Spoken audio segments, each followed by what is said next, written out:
6 मास हम जब बीजेपी सरकार आसी ओडिशा रे क्रमागत भाव में आम देखुचु आईन श्रृंखला परिस्थिति भुशुड़ी पड़ी एवं गण दुष्कर्म हत्या चोरी राहजानी रेप केस बढ़िबार लगी प्रत्येक दिन जदि पेपर खोजे एवं आजिकार पेपर जदि पढ़े भी आजिकार मत पृष्ठामंडन करिछि अपराधिक मामला सब एते मात्रा रे अपराध बढ़ी 6 मास भितर पुलिस विभाग को ठीक भाव में परिचालना न करिबा द्वारा यही गंडगोल सब विशेष करिकी गण दुष्कर्म महिला मान प्रति अत्याचार बढ़िबार लगी 6 मास भितर पाखापाखि 1300 गण दुष्कर्म मामला होइछि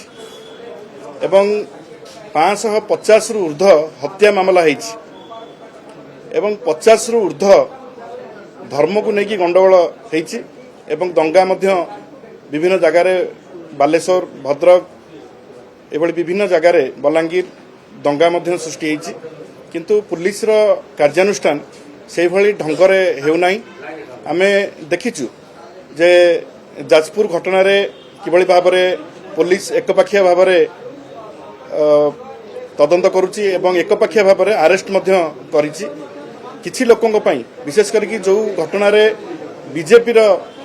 कर्मी माने बीजेपी लोक माने सामिल अछंती पुलिस नीरव साजुथिला बेले नीरव दष्टा साजुथिला बेले किंतु जोठी साधारण लोक माने अपराध करूछंती सेठी पुलिस तांको ऊपर जुलुम करूछि एवं सबुठु बड़ कथा हला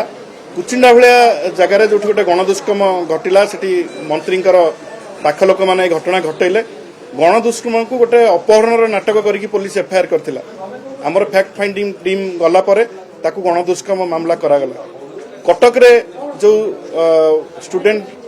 लेडीज को गण दुष्कर्म करागला मासाधिक काल गण दुष्कर्म होइछि ताकू ब्लैकमेलिंग करा जाइछि एवं से विभिन्न थाना जाइकी बुलीचंती कटकर 4-5टी थाना बुलिले भी तांको एफआईआर रखागला नहीं शेष को बादामबाड़ी थाना रे आसिकी पहुंचले तेणु से मासाधिक काल जदि पुलिस एफआईआर प्रथम रखी था कार्यानुष्ठान नहीं था हुए तो ये घटना जो बर्बरता आहरी कमी था आम ये अनुभव करुचु जे पुलिस प्रशासन जो भली ढंगरे काम करने कथा 6 मास है करू नथिबारु आईन श्रृंखला परिस्थिति विपर्यस्त होइछि से ट्रैफिक नियंत्रण कथा हो रास्ता रे दुर्घटना कथा हो किंबा महिला मान ऊपर अत्याचार कथा हो किंबा नाबालिका दुष्कर्म घटना हो सबुथिरे पुलिस विफलता होइछि एवं जो भली भाव में आरेस्ट करचंती एवं सीडी पठाउचंती जोठी देखिबे बीजेपी रा कर्मी माने करचंती सेठी से माने तुरंत से माने बेल पाई जाउचंती किंबा तांको अरेस्ट करा जाउ नाही आमे ए घटना को तीव्र भाव में निंदा करूछु एवं गृह रे आज माननीय मुख्यमंत्री थिला बेले आमे विभिन्न प्रसंग उठैथिलु राज्यपाल पुओ को अरेस्ट न करा जिबा घटना जदि राज्यपाल पुओ को अरेस्ट करा जाई थांता ताहले गोटे मेसेज जाई थांता जे सरकार निरपेक्ष एवं समस्त को बंधा जीव अपराधीर कोनोसी दल न थाए जे अपराध करिछि से राज्यपाल पुओ हो किंबा गोटे साधारण लोक हो ता ऊपर कार्यानुष्ठान होगा दरकार राज्यपाल पुओ क्षेत्र रे हेला नाही एवं आपण देखिए भरतपुर घटना रे मध्य आफिडेविट ऊपर आफिडेविट मगा चलछि किंतु सेठी मध्य से घटना रे कोनोसी प्रकार तदंत आगो को जाउ नाही एवं पुरी रे बलभद्र बड़ ठाकुर तले पड़गले से घटना रे मध्य तदंत आगो को जाउ नाही चिकिटी मध्यमूर्ति घटना रे तदंत आगो को जाउ नाही एवं आरडीसी तदंत देइचंती मांडीपंका गाँव रे आरडीसी तदंत करिया जिबा पूर्वरु खाउटी कल्याण मंत्री कहिले जे तांको पाखरे जो माने मृत्युवरण कले तांको पाखरे पर्याप्त परिमाणर खाद्य थिला एवं आंब टाकुआ गोटे पारंपरिक खाद्य ताले आरडीसी तदंत काई करिवे आरडीसी कोन आसी कि कहिबे जे मंत्री मिछ कहउतले आरडीसी आसी कि कहिबे जे नाही सरकार मिछ कहउतले तांको पाखरे चाउल पहुंची नथिला कि मांडिया पहुंची नथिला ए कथा सबको देखिले आमे जहा जना पडुची जे सरकार यही सब घटना को जो भाई भाव गंभीरतार सह नवा कथा नौना गोटे ढिला प्रशासन चली एवं सरकार निरपदष्टा साजिंट एवं यही घटना गुड़िक जदि तुरंत सब कार्यानुष्ठान ग्रहण करके दोषी को दंड न दि जाए ताहले बिजु जनता दल राजरास्ता को ओह्लैब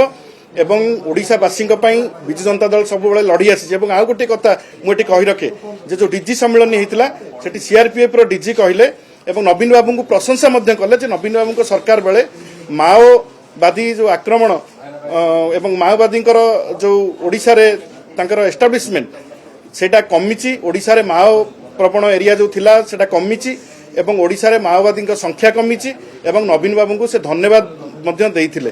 ତ ଏଥିରୁ ସ୍ପଷ୍ଟ ଭାବରେ ପ୍ରମାଣିତ ଯେ ନବୀନ ବାବୁଙ୍କ ସମୟରେ ପଲିଟିକାଲ ଇଣ୍ଟରଫେରେନ୍ସ ହେଉନଥିଲା ଥାନାଗୁଡ଼ିକରେ, କିନ୍ତୁ ବର୍ତ୍ତମାନ ଯେଉଁଭଳି ଢଙ୍ଗରେ ଥାନାଗୁଡ଼ିକ ରାଜନୈତିକ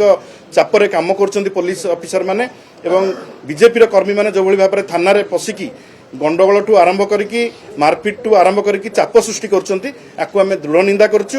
ଏବଂ ଚାନ୍ଦବାଲିରେ ମଧ୍ୟ ଗୋଟେ ଘଟଣା ମୁଁ ଉଦାହରଣ ଦେଇଥିଲି ଯେ 144 ଯେତେବେଳେ ସେଠି ଚାନ୍ଦବାଲିରେ 20 କିଲୋମିଟର କରାଯାଇଥିଲା, ସେତେବେଳେ କୌଣସି ଲୋକଙ୍କୁ ତା ଭିତରକୁ ଆସିବାକୁ ମନା କରାଯାଇଥିଲା। ସେତେବେଳେ ବିଜେପିର ରାଜ୍ୟ ସଭାପତି 144 ଧାରା ଅଛି ବଳବତ୍ତର 144 ଧାରା ଉପରେ ଗୋଟେ ରାଲି କରିଥିଲେ, 150 ମୋଟରସାଇକେଲରେ ରାଲି କରିଥିଲେ ନିଜେ ଉପସ୍ଥିତ ରହିକି। ତେଣୁ ଏଭଳି ଘଟଣାକୁ ଆମେ ଦୃଢ଼ ଭାବରେ ନିନ୍ଦା କରୁଛୁ। ଯେଉଁ ଉଚ୍ଚପଦସ୍ଥ ଅଧିକାରୀମାନେ ଏବଂ ମନ୍ତ୍ରୀ ବିଧାୟକ ମାନେ এই ଘଟଣା ସବୁ ଘଟାଉଛନ୍ତି, ଆମେ ତାକୁ ଦୃଢ଼ ଭାବରେ ନିନ୍ଦା କରୁଛୁ ଏବଂ ଯାଜପୁର ଘଟଣାରେ ତୁରନ୍ତ ଉଭୟ ପକ୍ଷର କାର୍ଯ୍ୟାନୁଷ୍ଠାନ ଆମେ ଦାବି କରୁଛୁ, ନିରପେକ୍ଷ ତଦନ୍ତ ଦାବି କରୁଛୁ ଏବଂ এই ଘଟଣା ଯେଭଳି ଭାବରେ ପୁନରାବୃତ୍ତି ନ ହୁଏ ସେଥିପାଇଁ ସରକାରକୁ ମଧ୍ୟ ଆମେ ଚେତାବନୀ ଦେଇଛୁ।